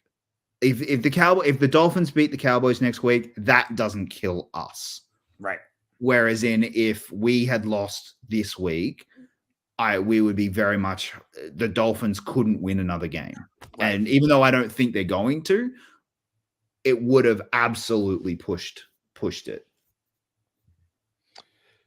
Yeah. Moving on to our Sunday night game, we have the Baltimore Ravens taking on the Jacksonville Jaguars. Again, we've talked about it a lot this season, but this season's been a way bigger problem than it had in previous years. Trevor Lawrence and ball security. Like, there's one Yeah. play he had where he fumbled the ball and no one even touched him. That one was ridiculous. That one's stupid. That one's just like, how do you fumble that? The other one, that one's just dumb. But that's not even the way to end the half. My God, Oh, yeah, some That's- horrible clock man. Horrible clock man from Doug Peterson in this case. that wasn't. But that's not on Doug Peterson. That is on one. That is 100% on Trevor Lawrence. He That's throws Trevor, he throws a, and this is the frustrating part as someone who picked Trevor Lawrence to be MVP this year. That ball was beautiful. It was perfectly placed. It was so perfectly thrown, and then goes down. If you are going to, and I didn't hate that he threw the ball and didn't spike it. I didn't hate that. It had to be in the end zone. It Right. couldn't. It couldn't Right, be. sure. Sure, it had to be in the end zone 100%. Just a quick one to try and throw them off guard, fine. And if he catches it, it's a touchdown. If he drops it, it stops the clock. The worst didn't- possible outcome was what happened. Yeah, we didn't mention it earlier, but that's what Desmond Ritter did too. Like in that Yeah. Falcon, Desmond Ritter did the exact same thing. So Yeah. like, this game was like Baltimore's defense came out and did what they do. They put the it's not like a constant pressure, but like the quarterback is always aware when you're playing Baltimore that you have somebody coming at you. It's not like a all out blitz scheme, like for example, like what the Dolphins did to the Jets. But Trevor Lawrence was under duress a lot of this game. Like he was not comfortable whatsoever. And Lamar didn't have to do anything spectacular. Lamar played a Lamar game. The Gus Edwards did what, this was a typical Ravens game and a disjointed Jaguars game. It was. So, typical Jaguars game, too. Yeah. Again, the Jaguars are a team that I feel like they're like the mark of inconsistency in the NFL right now because like some weeks they look really good, some weeks they look like this. Could you imagine a Jaguars Lions Super Bowl trying to bet on that? Oh my God, no. Just set your money on fire. Yeah. There is a very real chance they miss the playoffs. It Yeah, could oh, happen. 100%. The way Yes. Indy's playing.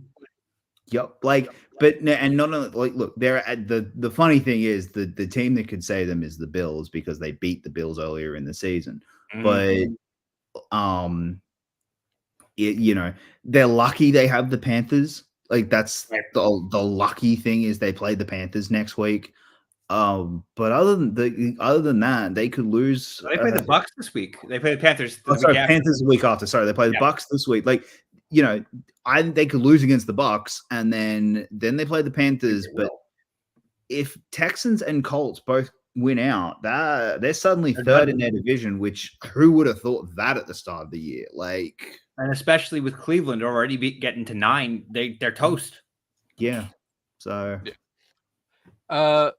Moving on to our final game of the week, Monday Night Football, the Philadelphia Eagles versus the Seattle Seahawks. Now, I will say there's a couple things to note in this game.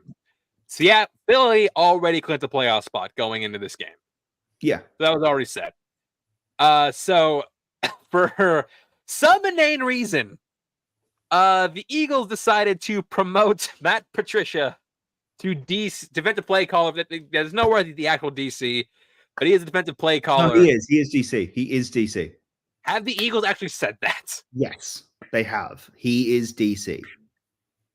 Let's see. I'm fact checking that. But point is, Matt Patricia was calling plays for defensively for this game. Oh yeah, defensive. Okay, fine, fair enough. He's now the defensive coordinator for the Philadelphia Eagles.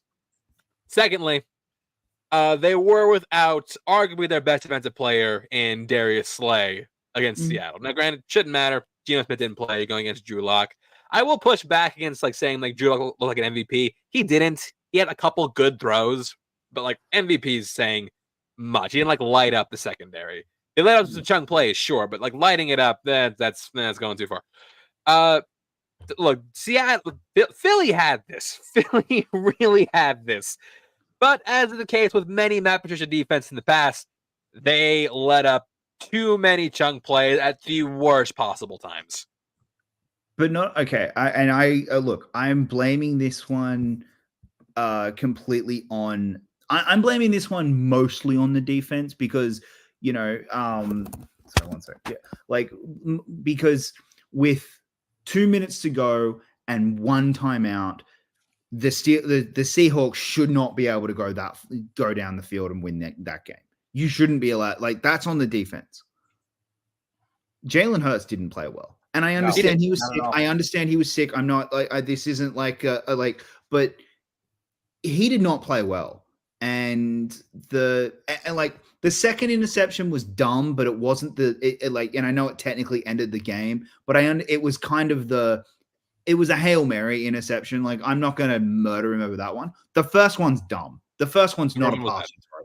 The first one is, in that moment, you didn't need a touchdown. You needed yards and to drain the clock. And that it was a very similar situation like with the Jets, where like he just like threw a bad ball at the worst possible time. Yeah. Mm-hmm. I said this in our chat. This Jalen Hurts this year is feeling like Josh Allen post losing Dable. He is missing Shane Steichen a lot, and I think you can tell. And the concern for Eagles fans, not yet, but I'm which season is Hurts? Was it prior to last year, or when we look back at his career? Was 2022 an outlier or the start of the progression? And that's the concern. I think I just don't think that not Brian Johnson. What the fuck is his name? Yeah, no, it's Brian Johnson. Yeah. Yeah, I just don't think Brian Johnson is the right guy for you. It hurts the right guy. I think you had the right head coach. I think Nick Sirianni is the right head coach for Jalen Hurts. I just think he need another offensive mind for him. Yeah. The problem, but then again, this is always going to be the problem you have when again, this is the same problem the Bills just went through. The problem you are going to have when you have someone who is very clearly linked with the quarterback, that works so well with the quarterback, who isn't the head coach, they're going to get picked off by someone else. And you have to, and then. But we're seeing with Mahomes too. Actually, find out both teams. We're seeing it with Mahomes, but the positive Mahomes has is he's at least got Andy Reid. Like, Andy Reid is really tapped in with him as a quarterback. Mahomes as a quarterback hasn't dropped. The problem is the people around Mahomes as a quarterback has dropped. Literally. I think Mahomes is still playing excellent. I think Mahomes is still playing like the best quarterback in the league. He's not making excellence a little much. He's playing well. Okay, sorry. The throws the throws he's making, if they're caught, we'd be saying he's MVP. But because they're being dropped, they're not counting, and we're all sitting there going, "What is going on with this team?" It's not Mahomes; it's on the rest of the team, and that comes down to offensive coordinator. And I 100% agree with you there. Whereas in Hurts right now, they're not drops; they're bad throws. They're bad mistakes at the wrong time because he's feeling under pressure that he has to be Superman. And that's the concern. Conversely, though, on the defense, Lando said something when he had him on, where it's like, "Yeah, Darius Slay, like he's this great Spurs, but gets burned a lot." I really feel like anybody who saw Darius needs to apologize right now, because if you had Darius Slay, there's a good chance you win this game. Because look, even at 31 years old, still your best cover corner. I think Darius Slay is still the beast, and he's not letting Jackson Smith and Jigba burn him on that last route. Made one of the catches of the week, like total highlight reel catch. Like, what a play that was. Yeah, I think, I'm not sure who said it, but like one of us did say this could be the JSN. Oh, it was you, Mike. Said the JSN breakout game. Breakout game, yeah. Could be, but yeah, this is a clutch drive from Drew Lock, which we never saw before in Denver. Well, yeah, I think the fucking Metcalf catch. I swear, like here's the thing. It's a dumb ball. Does things to spite you. But I know, but it's a dumb ball. Should never have been thrown. It's a dumb ball that should never have been thrown. But Metcalf made it look genius. And then the touchdown throw was incredible. Like, Metcalf looked fantastic. Just great, well played by pretty much everyone. Yeah, from like I will say, I think Drew Lock gave a brilliant post game interview. He did. I will say I to a degree I understand making Mephitis the de facto DC just because like the guy they had there before wasn't really panning out. So like we gotta try something else. And like Mephitis has experience in the field, so like give him a shot. You've already played the playoff spot anyway. Let's remove him. We already played the playoff spot anyway. Let's see like if we can like really like get the defense in line before the playoffs. But yeah, they have. It's not a matter. It's not a matter of if, matter for if what of when for the Eagles. They really need to get this stuff figured out. Okay, can I chance? If they lose one of these 3 games and lose the division, are you going to be concerned? One of these next 3, yes, I will. Is that like you'll be officially concerned if they lose one of these 3 games against? Given who their next 3 games are against, yes. Yeah. So the 2 Giants games and the Cardinals. Yes, if they drop one of the not good. Okay, if they drop the last one because they clinched the division and they sit their starters, I'm not going to kill them for it. Oh no, okay, like, sorry. All right, sorry. With the caveat, they win that they have if they lose the division, so they end up having to they get the 5th seed and they have to go on the road. Okay, like if they legitimately try to win a game and lose, then yes, I will be concerned. Yeah, I'll give you that. Yeah. No, yeah. If the Cowboys drop a game and then basically that final game is meaningless, 100% they lose it. Whatever, who cares? But if it's a meaningful game and they lose it, that's when if they lose one of these next potentially meaningful game, they lose a meaningful game in the next 3. Consider who they're against. Yes, I will be concerned. Okay. All right, because like I know, like with Philly, like the talent is there. I genuinely believe this is arguably the best roster in football. Like this in San Francisco, like one of the best rosters in football. And, like, the talent is there. The execution has not been. Oh, and last thing I want to mention about this game, because it's kind of emblematic of all weekend and we haven't mentioned it. They're calling penalties, the technical stuff. They're now after the offsides call last week, they've gone, well, fuck you, and are calling the technical stuff. The one on Kelsey where he does it every play, every single time they do the tush, he does it every single play where he moves the ball. They called it. They actually finally called him on it, and that's concerning if I'm an Eagles fan. Like, oh, they might start calling this. That's gonna do it for the week that was. Now I look forward to the week that is. Week 16 prediction / stonks or not stonks. Thursday Night Football, we have the New Orleans Saints taking on the Los Angeles Rams. Surprisingly, like high stakes game. Who would have thought that a couple weeks back? Yeah, this has a lot of implications here because both these teams are very much alive. Saints could still win their division. Rams very much in the hunt for the 6 or 7 seeds. So this has a lot of implications. I'm going to go ahead and say I do think that the Rams, they have momentum right now. I think that they can put the foot on the gas better than the Saints can. If the Rams can score 28, I think they win this game. I think the Rams win this, and handily is probably the wrong word, but I think they win it fairly well. I think last week with the Saints was a bit of a mirage. I think, whereas in the Rams, I think are a better team right now, especially given the time they've gotten healthier again. So yeah, I think Rams win this.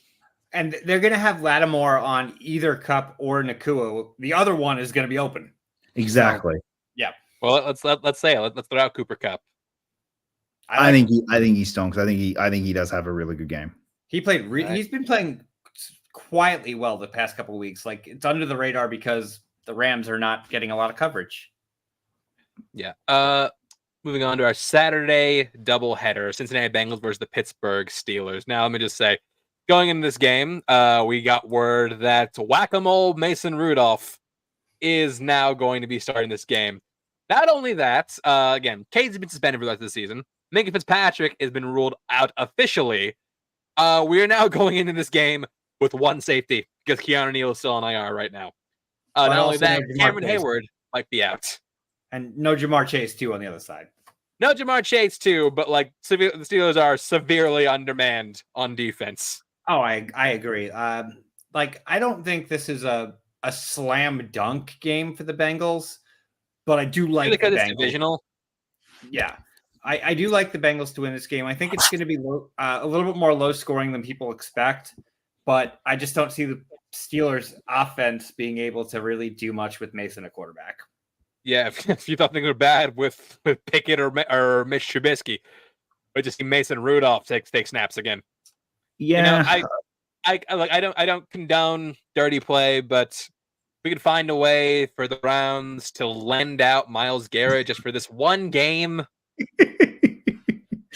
I'd really appreciate it. With a helmet on the loose. Yes. No, Bring him for that. Once he does that, just send him away. But just like bring him for that one thing. Yeah.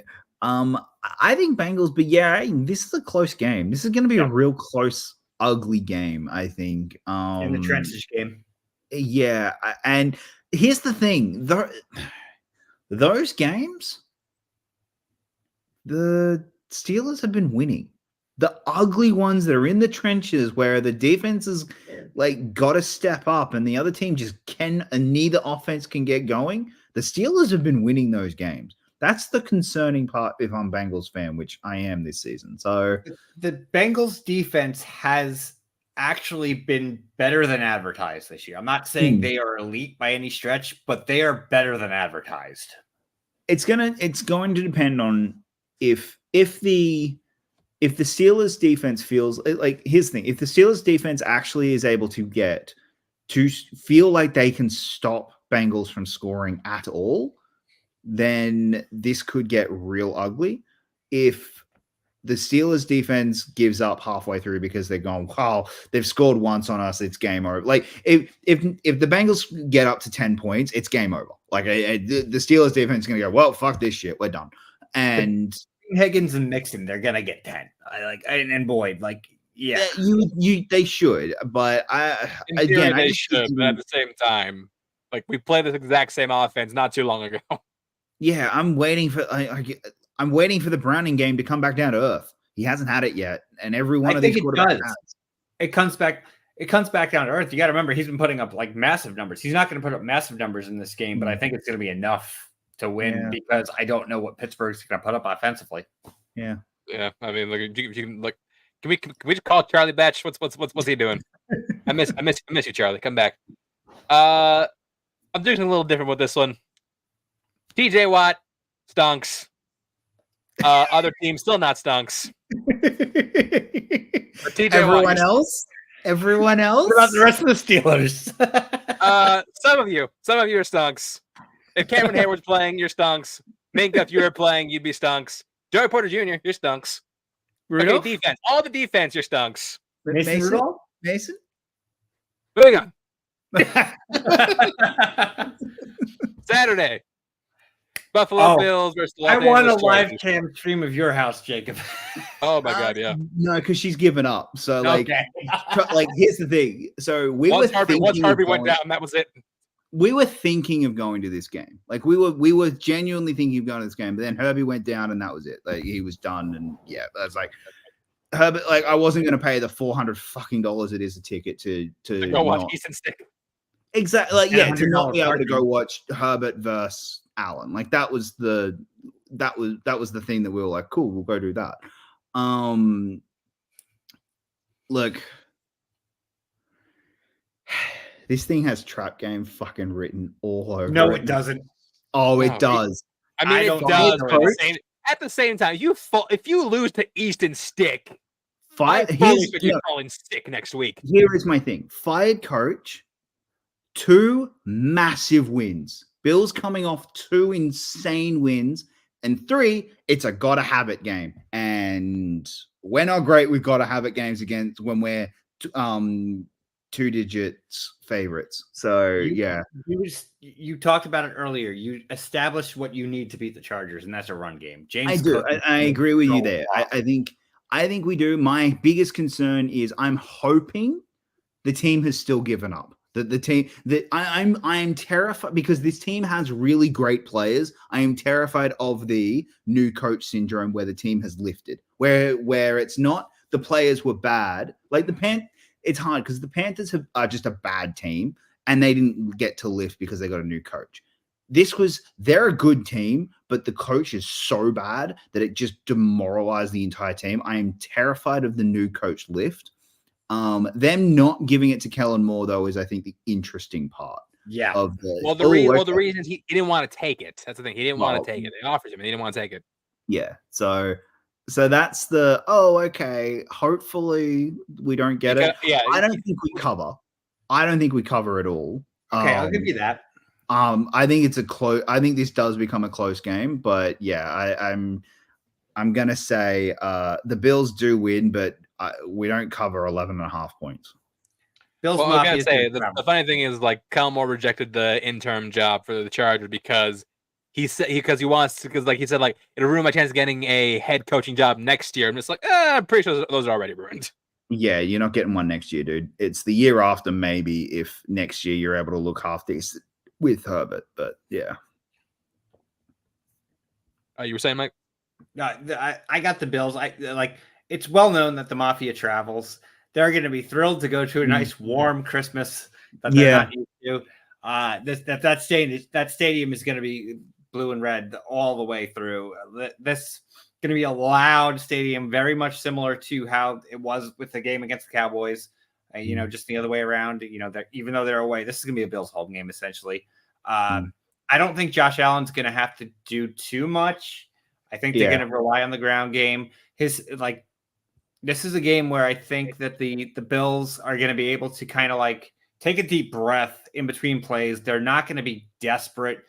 They're going to play a game that they need to play, which is just almost a go back to basics and just slow things down, win this game soundly, which I think they will. I don't think it's going to be a massive blowout, but they're going to take this game and win it handily. I don't think this Chargers offense is going to do much against this current Bills defense. So yeah, I got the Bills easy. What we can't have is Josh Allen throwing the game away. Yeah, exactly. We can't have Josh Allen throwing 3 picks. Run the ball. Yeah, and suddenly it's what the hell we've done? Because, like I said, we've lost 2 games this year. Like, we have genuinely lost 2 games. 4 of our losses we threw away, right. And we can't have that. So, yeah. All right. For this game, does he keep it up? Jimmy Cook. I like it. I think he does. Yeah. All right.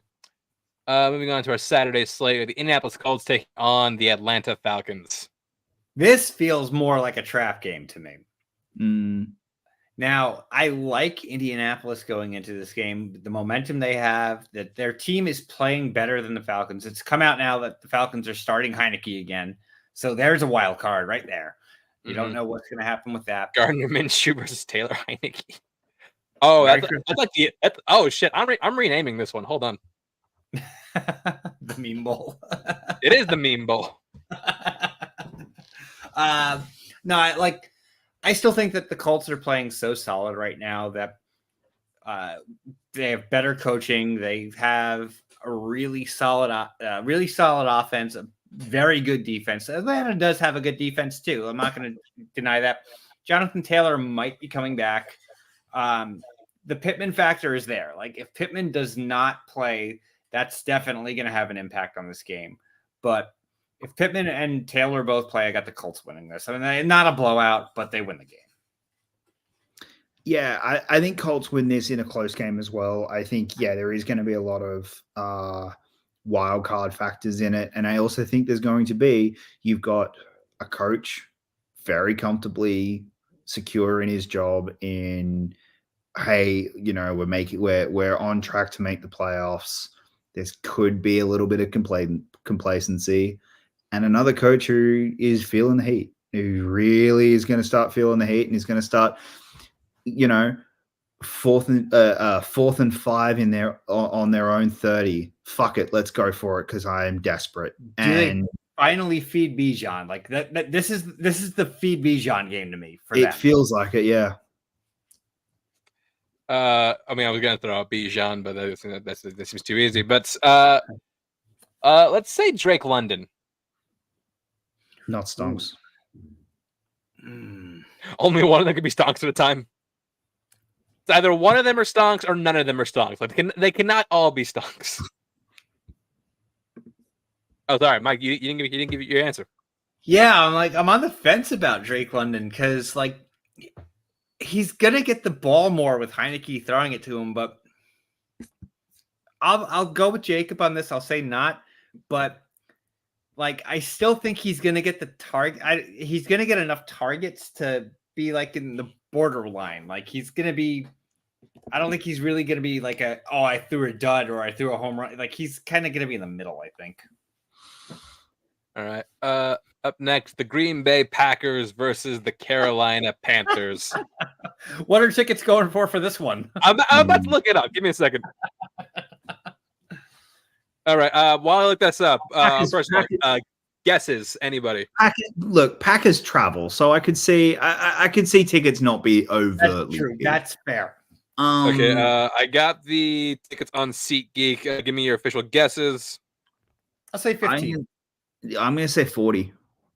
Actually, Jacob's closer. More than I thought. $36. $36 Yeah, seems to It's get. because Packers Still travel. cheap for an NFL game. Yeah, it's because look, hey, the Cardinals, their third game of the year. How much do you reckon Cowboys game tickets were? They were They were $250 because Cowboys travel. Like it's Sure. yeah.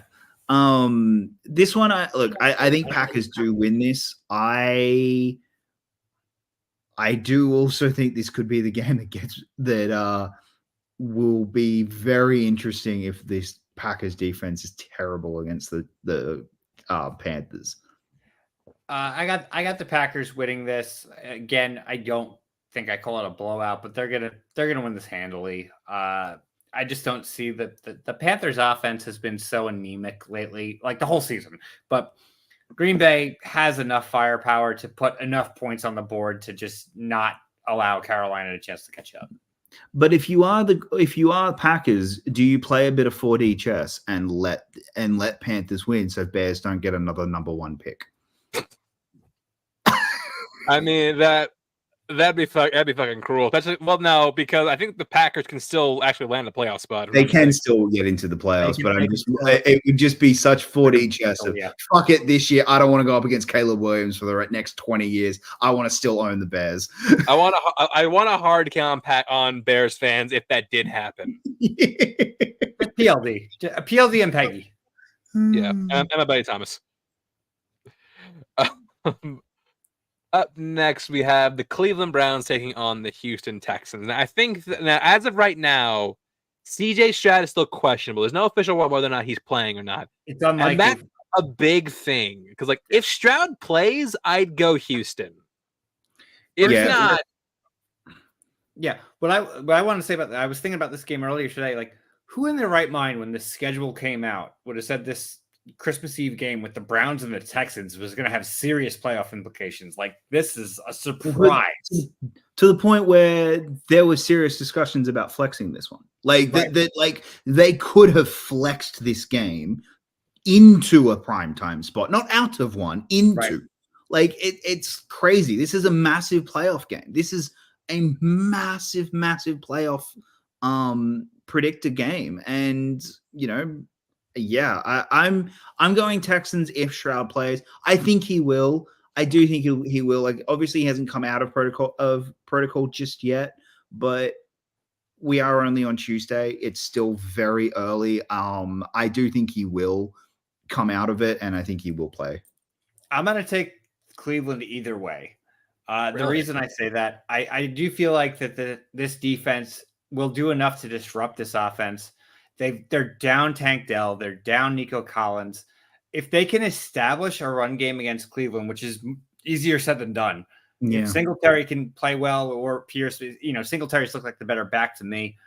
I don't think they can do that against Cleveland. I just don't think that the Texans receiving core, Dalton Schultz has stepped up over the past couple weeks and stuff, but they're going to double cover him at that point. So what, you're going to rely on Robert Woods, and at this point, Robert Woods is not going to be able to go with Ward. I just feel like Cleveland has enough on the defensive end to shut Houston down. all right. So for this, actually, oh shit, I forgot one. First of all, for this one, Romeo Doubs. Not Stonks. It's Reed at this point. So yeah, not Stonks. I meant to say Jaden Reed, not Romeo does. But yeah, the point is Romeo does. Reed What- dunks. Reed stunks. Yeah. Now for this one, let's think about this one. Let's.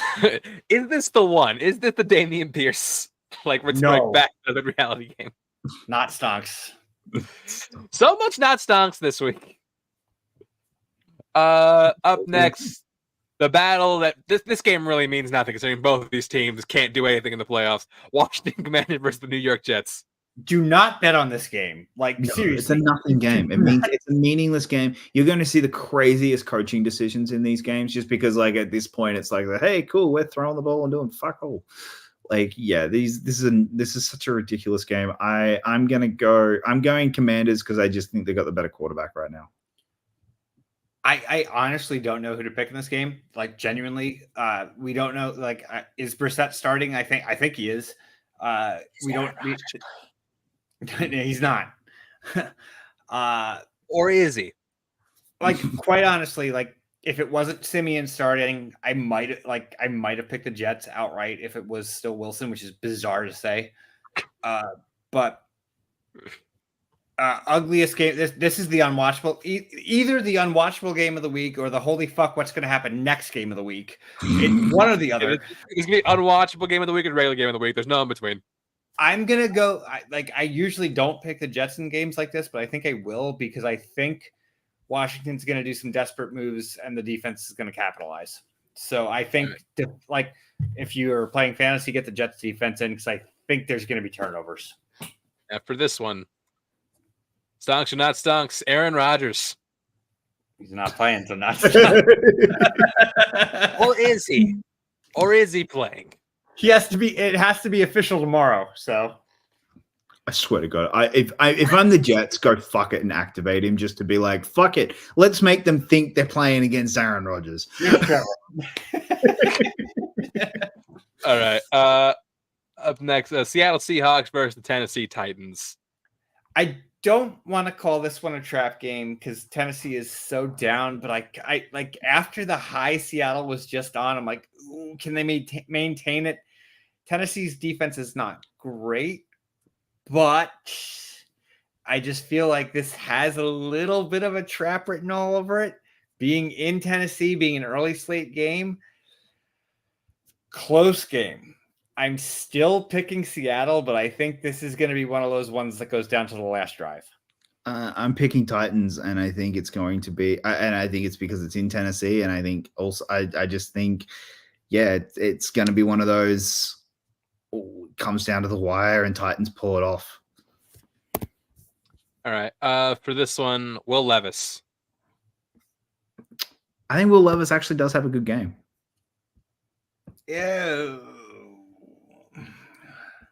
Yeah, I'll slightly. I'm saying he's middle of the road, but slight stonks. Next, the Detroit Lions versus the Minnesota Vikings. Give me the Lions all day in this one. Oh God, yeah, this is gonna be ugly. Yeah, look, if with Mullins playing, this is a Lions winning this all day. Yep, easy. For this one, this is actually tough. I'm not sure. Okay, if he's playing, Justin Jefferson. If Jefferson plays, I'm going to say not stonks just because Mullins isn't going to get him the ball. I'll say stonks in terms of a stat line.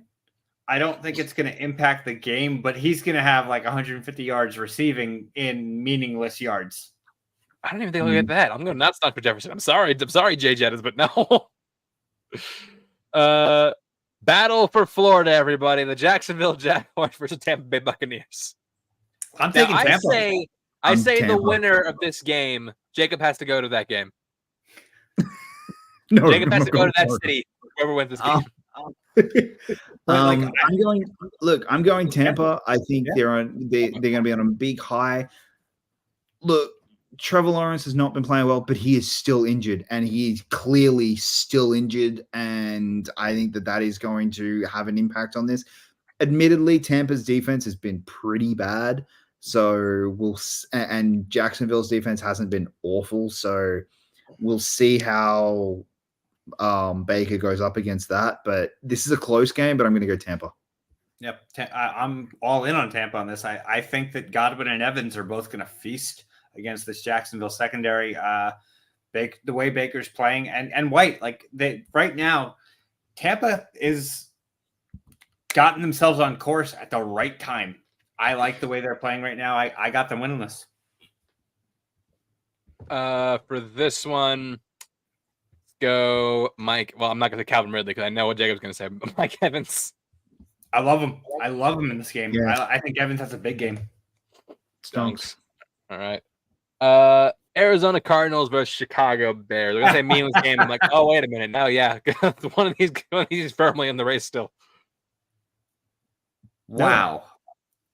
Are they? I thought they were both out. The Bears have been eliminated. Oh God.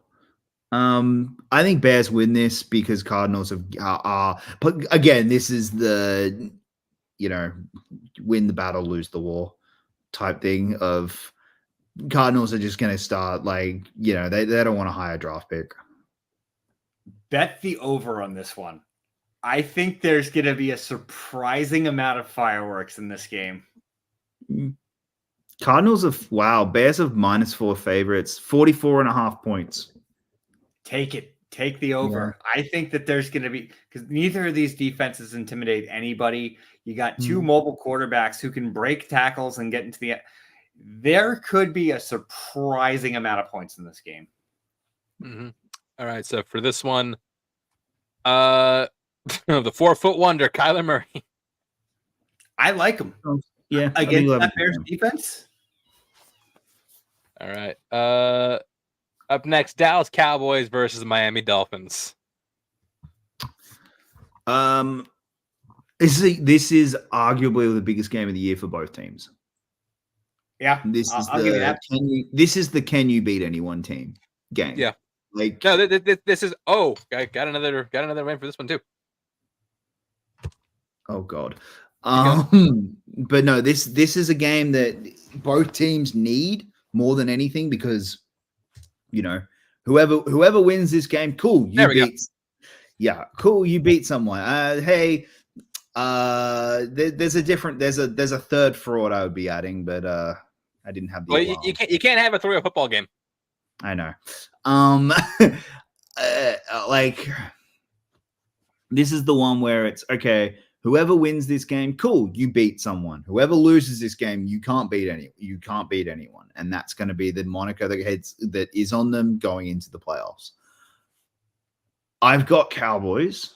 I also have Cowboys. I have Cowboys on the road because I think one, the weather's going to be decent because it's in Florida. Like that's the only other thing that I think is going to help them. It's in Florida. Like it's an away game, but it's in Florida. It's not in and they're going to travel. Sorry. And the Cowboys fans are going to try. Miami is a fickle fan base. Those tickets, they will give them up if the Cowboys fans give up the right price. Yeah. Here we go. Give me Dallas. And I think the other big factor is which defense do I trust? I trust the Cowboys defense more than the Dolphins defense. See, here's the thing. I'm actually going Miami on this one purely because I think that Miami has the defense secondary wise between Ramsey and Xavier Howard. They can contain CeeDee Lamb and whatever other receiver they have against them. And also, it's going to depend on whether or not they can get Tony Pollard going. If they can get Tony Pollard going, I just don't see how Tony much Pollard going, then I think Dallas can win.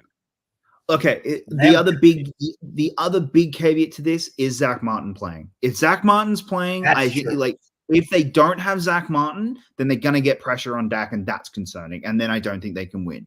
But if Zach Martin's playing, Dak's going to have time, and that's.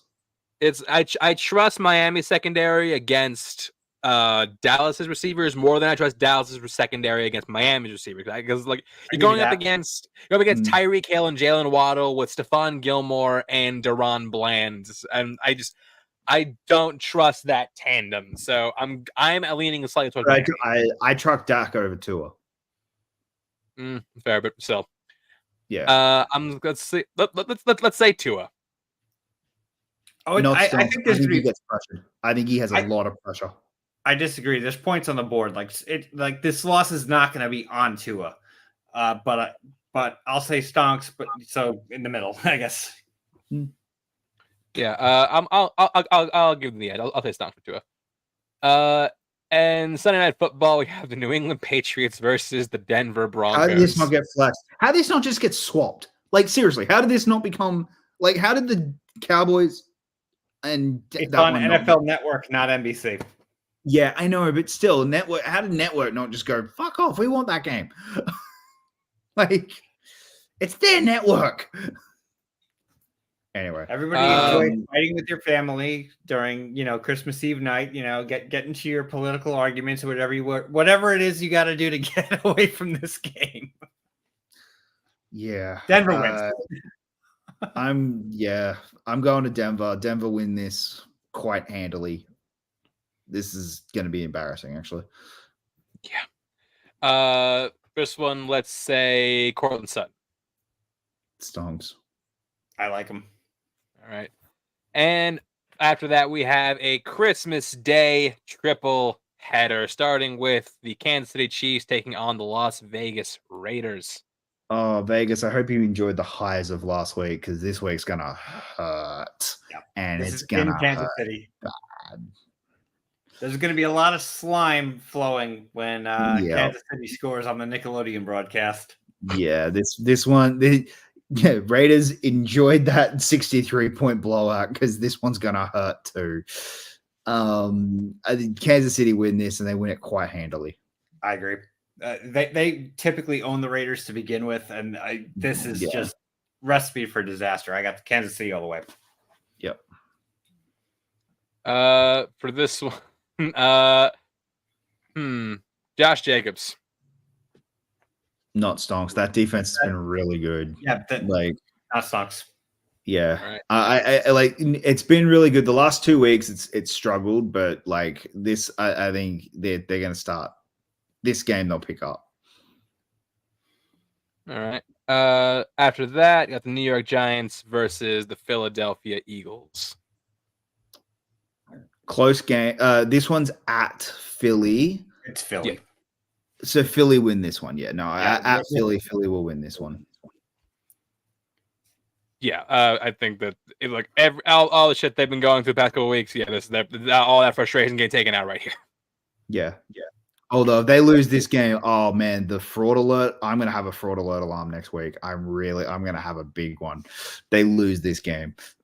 Stonks or not stonks? Oh, sorry, Mike. Yeah, Boston Scott. Oh, he's scoring 3 touchdowns. Oh yeah, stonks. Absolute stonks. They've been saving him just for this week. I will laugh so hard if he scores a touchdown in this game. Why? Is it the most normal thing he could do? No, because he's been so bad all year, and then this game he turns up. It will just be so fucking fun. And finally, Christmas Day night, Baltimore Ravens versus San Francisco 49ers. Hey, NFL, if you wanted to attack the NBA somehow and just be like, hey, NBA, we're going to kick you while you're down. Jesus Christ, was there a way to do it? Well done with the honestly, right now, the Super Bowl preview. Like, the most likely Super Bowl preview right now. I mean, I would like to put the replay of the last time they played the Space Super Bowl, blackout included. Yeah, but I mean, give me everything here. Just feed me this game. I am so excited. I just hope it's a good game. I can't if this is within 15 minutes, San Francisco's run all over the Ravens and it's over within 10 minutes. I'm just going to be devastated because every time all year we've built up a San Francisco game, they've just murdered them within 10 minutes. We've gone, oh man, the Cowboys 49ers, it was the game of the year and we were all so excited. They murdered them. 49ers, Eagles, oh man, this game of the year, murdered them, right? Just there. I'm hoping this one lives up to the hype, that it is a good game. I still think 49ers are going to win. I think 49ers are winning this game. I don't think they're losing another game until the Super Bowl, to be perfectly honest. And then I don't know. Ask me who they're playing. But yeah, this is I'm hoping it's just a good game. That's all I want. I just want this to be a good game, and I want Lamar to play really well too against this secondary.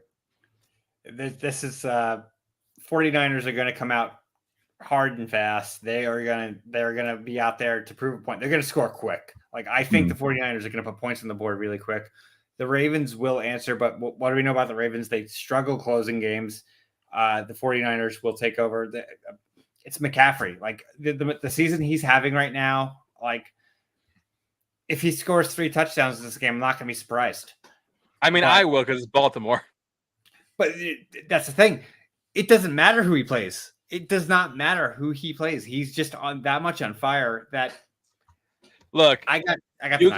When you line up. Look, I hate bringing race into this, but you are not letting 11 angry Negroes line up against a white running back. You are not letting this white motherfucker score on us. I'm like, I am the single greatest. I'm playing that one scene of like the longest, the Steve Austin longest yard. Like, I'm playing that on loop in the locker room where it's like, we are not letting this snow with blue eyes, white privilege one up on us. No, that shit ain't going down. For this game, let's say, I'm trying to think of the Ravens. Oh, Zay Flowers. Against that secondary. Yeah, that's. I think not. Like, I think there will be a Ravens receiver that gets a decent amount of yards and stuff, but I don't think it's him. Yeah, I'm saying not Stonks. I think Lamar's passing yards are not going to be good. Lamar might put some yards up on the ground. I don't think Lamar's going to have a big passing game. All right, so not Stonks, and that concludes our show for the week. I want to thank my co-host once again for doing this. Jacob, where people find you? You guys can find me pretty much everywhere at Jacob London and on Twitter, Facebook, pretty much everywhere. Mike? You can find me on all the socials and on every Wednesday night on What the Show. Tomorrow night, we're doing something a little silly. We realized we messed up. Last week was our 200th episode, but we realized it too late, and we'd already had JT booked. We weren't going to push back. We're doing something silly tomorrow night. We're going to do trivia about our own show. So we're going to see which member of our team knows the most about our own show. So it'll be a fun little way to celebrate our 201st video. All right, find my Twitter, Chance_91. Check out the podcast, Choice by Chance. Thank you for watching, everybody, and we will see you next week. Yeah.